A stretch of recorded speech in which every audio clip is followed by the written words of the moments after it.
Eventually. Thanks for turning out, folks. It's a horrible day, but fair play to you for turning up. It shows who is still very determined that this issue gets sorted out. Unfortunately, it shows that not a lot of people really care about getting this issue sorted out. The one thing that's really, really important about movements of people is that we have collective strength. The people who are here, we do have collective strength, and we're happy to keep the campaign going, but we need to get more people out because we are up against it massively. This week showed us that more than ever. Our local councillors didn't help massively. What they've proposed is looked into, by the way, and it's not a delivery at all at this present moment. It's management of events. The council manages events in the square. A lot of people who are involved in attending events, promotion of events, I don't think they're terribly comfortable. If I'm being honest, the council manages the events. We would be more comfortable the council do what was meant to be done from the beginning and accept responsibility for the entire site. And then set up an independent group, very similar to the model that used at, I'm nearly afraid to say it, City of Derry Airport, where council owns it, but there's another group that runs it. And that would be a group that would be, in our opinion, a very broad group of people who have different types of interests when it comes to making sure the square is a success and the site is a success. Unfortunately, that's not what we see. I'm going to sound about doom and gloom here today, I think, but the weather matches it. What we did see was a political party telling us that they had delivered the ownership, the transfer of ownership from TEO to council, and it's factually untrue. And it also, what it actually has done is created a kind of dissonance amongst the people who are interested in this issue because now they think it's sorted. That's the reality, folks, and that's what happens with every single issue that has gone on in this city and further afield, is that when political parties decide that that is a victory for them, we lose out. We can't allow councillors to believe that we think that they will sort this out and just walk away, because that's not going to work. It's definitely not going to work. This week has shown that. There was a feeling, I was in the chamber when it was being discussed, myself and Brian, and the attitude was dismissive in my opinion. I think there's a lot of ambition around what they would like to see eventually, but there's a lot of fear over what the current set of circumstances are and how that would translate into the transfer of ownership. There's a lot of fear around, for example, and rightly so, ratepayers having to pay more. That's not something that we see needing to happen at all.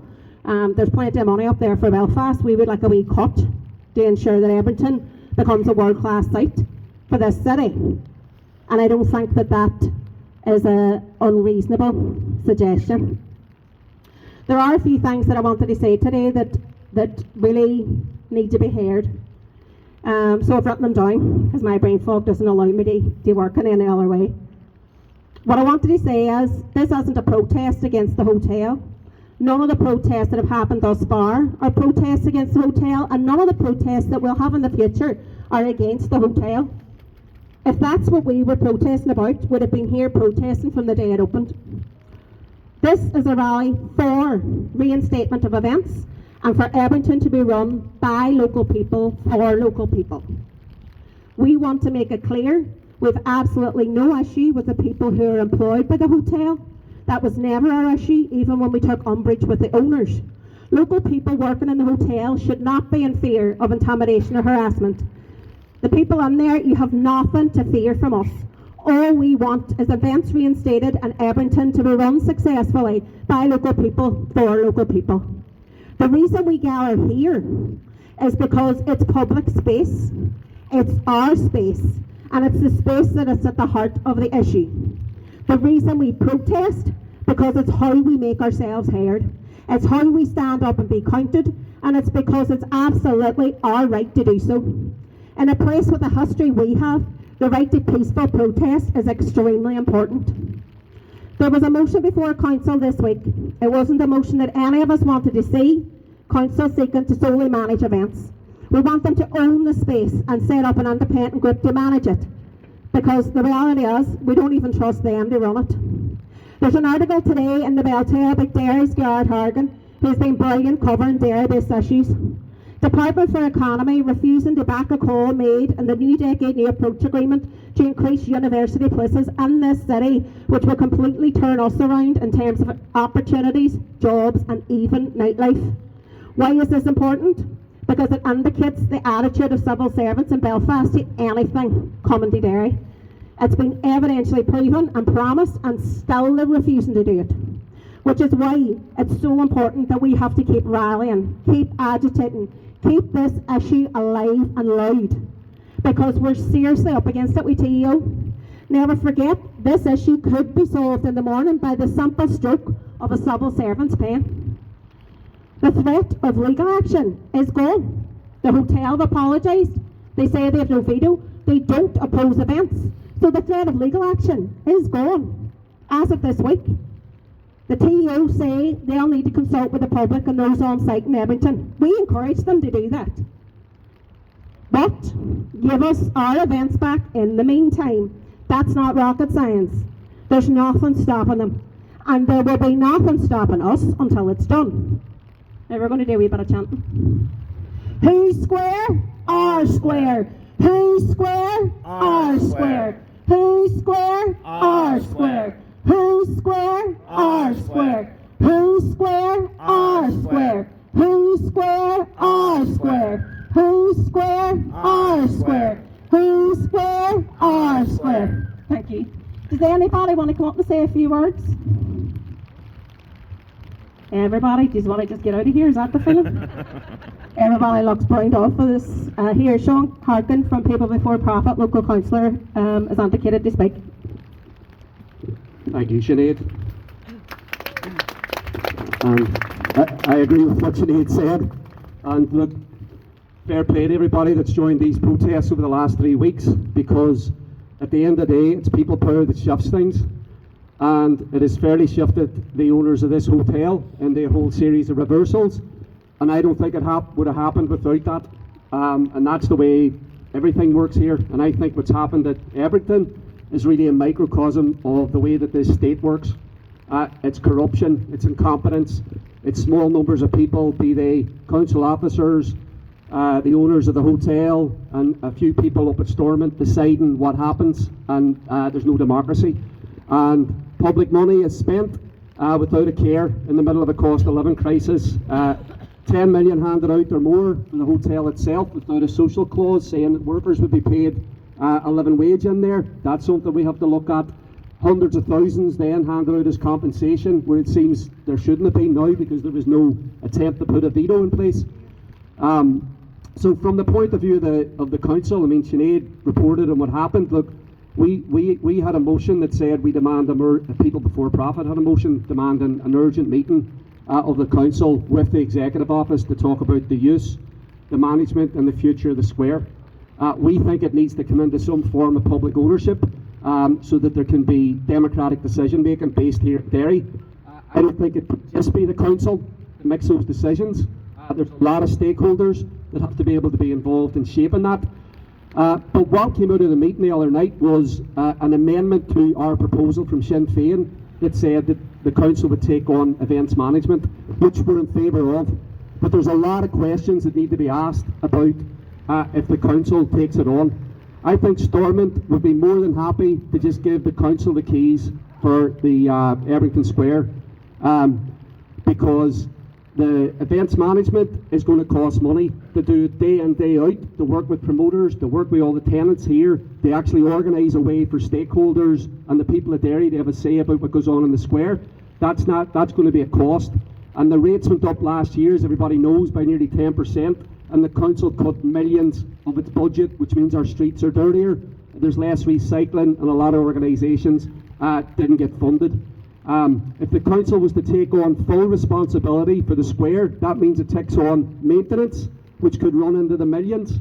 If it ends up taking on capital projects in the square, you're talking about tens of millions potentially.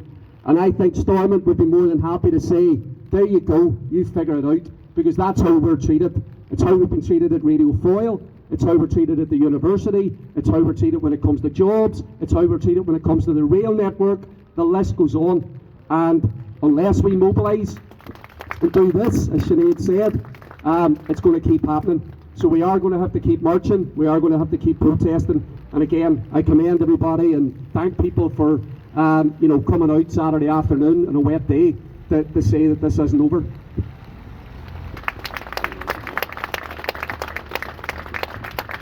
Thanks, Sean. I suppose one thing that I do want to say, just on around what Sean was saying there, is that this site has massive potential. It's a commercial space as much as it would be owned by council. So all these buildings that you see, they're absolutely gorgeous, which has been funded to get to this point. That's the process that is ongoing. We've written this week to TO to find out how close it is to completion of capital works on this site, so that we have a timeline that we know at that point council are able to take it over without further liabilities. In addition to that, as I said, it's a commercial venue. Everybody here pays rent. So that money would be an investment for council in order to take this site on, to make it, as we said, a world-leading site in Northern Ireland. Look at Custom House Square in Belfast. Look how successful that is. We can have that here, alongside a hotel, alongside coffee shops, alongside a brewery, alongside hairdressers. That's what the intent of the site always was. It was to make it the vision that we have for it. That's what their vision was. So it isn't a big ask for that to be done. But as I say, we've gotten to TO to find out the timeline for the capital works to be finished, so that we will have a date by which council will have to make a decision on whether to take it on or not, with all the information available. That said, that's a long-term goal. The short-term goal is to have events back in that square. That can be done. TO can sign it in the morning. The hotel said that no objections, no veto. All needs to happen is TO draw up an agreement and they sign it saying we won't object.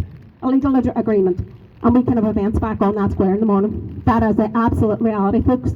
If there's one thing that's really, really important leaving here today, and I know that many people have absolute disdain for politicians, I know that, but my advice is to contact the MLAs and the MP, because council have basically done all they're going to do for now. The reality of it is, MLAs, even though they're not working, and the MP know full well how the machinations work up in Stormont, where the TO are based. The reality of it is, they can tell the TO exactly what we're telling them. You can open that up for events in the morning. So we need to now put pressure on that level of politicians, the MLAs and the MPs. In addition to that, we need to still come to this place and to turn out and to fight this until there's 5 of us left standing here. And I know that sounds really, really down and out today and on the day that it is. But if we don't keep standing together, folks, where's it going to go? Where is it going to go? We're going to be left where we field over here.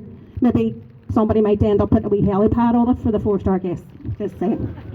So we don't want that to happen. We know what we want to see. We know how to achieve it. Let's do it. Enjoy the rest of your weekend and get a bath when you go home. Nobody wants you getting sick. We need you here next week.